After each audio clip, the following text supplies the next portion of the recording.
The Niners have clearly taken a step back on paper.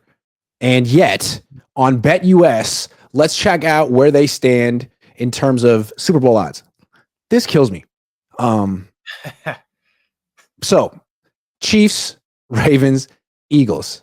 Eagles are your favorites at plus 650. Then you got Chiefs and Ravens. Then you got the Bills. Then you got the Lions. Then you got the Niners.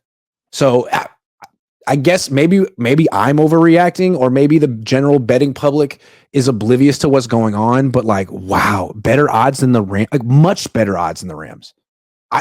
I don't get that. Don't understand. But there it is. You know what I think it is, Grant? I think it's because the whole perception, it's revisionist history about the 49ers failures last season all comes down to injuries. And while that did play a role, a fairly significant one, it wasn't like 2020 where that was the reason why they were bad.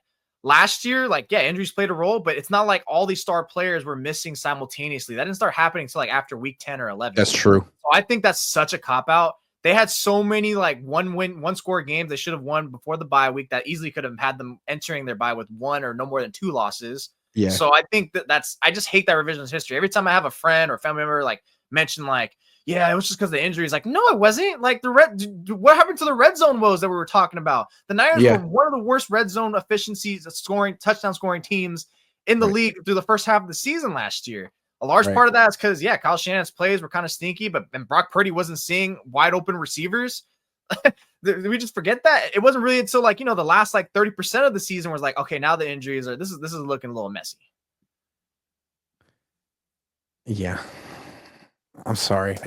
I'm flabbergasted at this. It's like Brandon Ayuk isn't coming. What are we expecting from Brandon Ayuk? Like, what is he going to do this year?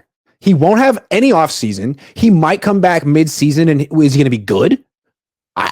Maybe he'll be good in 2026 with a full offseason. Maybe. But this year, I wouldn't expect much from Brandon Ayuk. And then you're really thinking that Christian McCaffrey's going to be able to do 2023 again? Trent Williams going to be able to play more than 10, 11 games? I mean, it could happen, in which case the Niners would be really freaking good. But what do you want from me, BetUS? Every time. Yes, I'm sure. Sorry.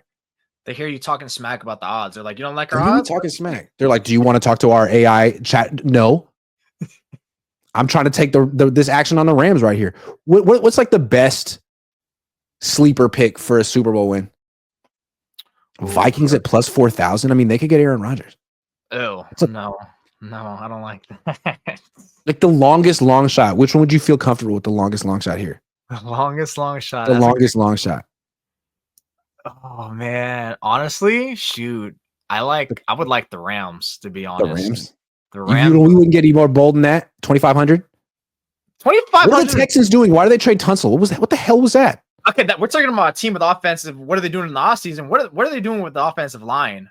Like, and then I don't even know who their offensive coordinator is. I saw who they hired, but I'm not familiar with them. Like whoever they hired, so it's like I kind of like that Vikings action at plus 4,000 before you know who their quarterback's going to be. Although it's freaking Aaron Rodgers, but like, even if they still have JJ, they can have both of them. Yeah, it's a great team. They'll be a good offense. I don't know. There's just some teams I just can't take seriously. Like they're one of those teams like, yep, playoff, but no more than one playoff win. Like I just can't until I see it and when it starts affecting me. The Rams. I'm going to do them and the Rams because I want to see how much. I just want to see what it looks like when I put down $50 on that. 50. I think so 2,000 for the Rams. No, for the separate for the Vikings and 1,250 for the Rams. If I win, confirmed that. Oh yeah, go to BetUS and wager yourself or play their live casino games.